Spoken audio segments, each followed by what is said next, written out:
Hello everybody, I'm Julia and I'm doing my PhD at the University of Burgos, and in this presentation I will talk about ontogeny aspect of femoral neck cross-sectional geometries. Firstly, I would like to introduce this topic talking about the femoral growth. The morphology of the femur undergoes important changes during the growth and development process. The most noticeable change is an increase in length and width, but during this phase, the morphology and angulation of the femoral shaft is also altered, which results in a decline of the neck shaft angle and the formation of the bicondylar angle. All this angular remodeling occurs during the childhood phase of development. Moreover, both the metaphyseal surfaces of the diaphysis and the epiphysis go through change at this stage of life. An important change in shape in the distal epiphysis of the femur is the development of a lateral lip that projects anteriorly and which Tardieu reported as an adolescent phenomenon. Furthermore, early in growth, the femoral shaft is heavily reinforced in an approximately mediolaterally plane as due to an adaptation from the immature gait to a waddling locomotion, as Cowhill reported. As you can see here, the maximum and minimum second moments of inertia ratio is similar in these two individuals, but the maximum bending rigidity differs totally between them.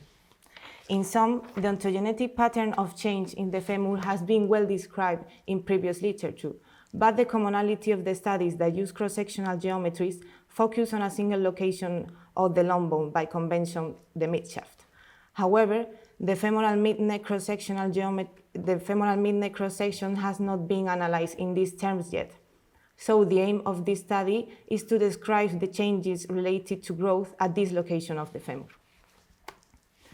To do that, we perform CT scans of 32 sub-adult femora belonging to a medieval population from Burgos using an industrial multi-slice CT housed at the University of Burgos.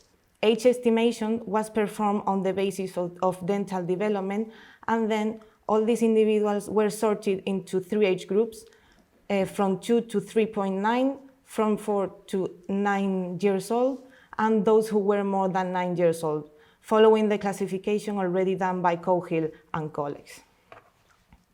Then the CT scans were visualized using Mimic software program, and then the images were imported into ImageJ to compute the cross-sectional geometry properties using the Moment macro plugin. The variables measured were the moments of inertia, the maximum and minimum second moments of inertia, the total area of the cross-section, the cortical area, and the medullary cavity area. Then we established the relative growth of the moments of inertia, the maximum and minimum second moments of inertia, the cortical area, medullary area relative to total area, and finally the medullary cavity area relative to cortical area. All these relative growth trajectories were assessed using reduced major axis regression in past software, and then we analyzed the standardized residuals to compare amongst the age groups. Finally, differences in size and shape were assessed using non-parametric Mann-Whitney U test and Kruskal-Wallis test. So firstly, total area, cortical area, medullary area are significantly correlated with age, and all these 3 variables show a gradual increase with age. As you can see here, the slope defines the linear relationship between these variables, and although there is no significant differences between the age groups, we can see 2 adolescent individuals that fall out the range of the residuals. Here, in the medullary area relative to the total area, we can see the same pattern as seen earlier. And finally, in the medullary area relative to the cortical area, we can see the same pattern again. In the moments of inertia, we compared among the age groups, and the Mann-Whitney U test confirms the significant differences between age group 1 and age group 2.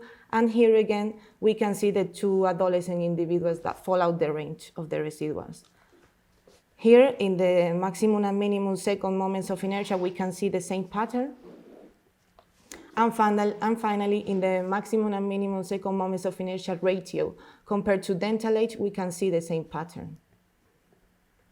So Our results suggest that the age-related pattern of growth in the femoral mid-neck cross-section is characterized by a change in shape from a circular one in younger individuals to a more rectangular one in pubertal and adolescent individuals. Then, two moments of significant change are noted in our results. The first one occurs between the age group 1 and age group 2, maybe due to an acceleration of the bone modeling process that involves bone resorption and bone formation, and which begins in late childhood and characterizes as the juvenile transition. At this stage of life, the skeletal changes reflected in the skeleton begins with hormonal changes, a process that we call adrenarche, and which result in an increase in body mass, an increase in the mechanical loading of the lower limb, and an increase in the biological plasticity. The second moment of significant change comes about puberty and adolescence.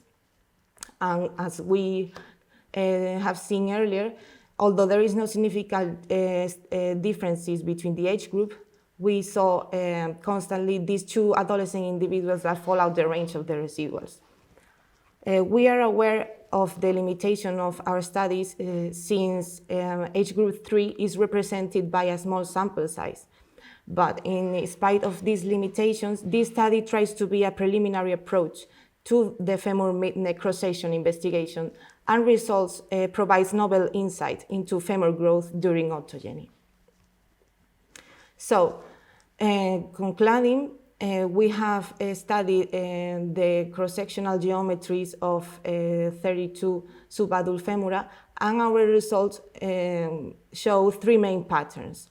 The first one is the changes in shape from circular to rectangular, and then two moments of significant change.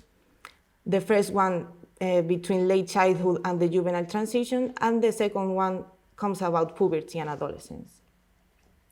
Finally, I would like to thank all my colleagues from the Laboratory of Human Evolution, the PCT, especially to Roberto Porres, and this study was possible thanks to a PhD grant co-funded by the government of Castilla y León and the European Union and the Spanish government project. And thanks to you for your attention.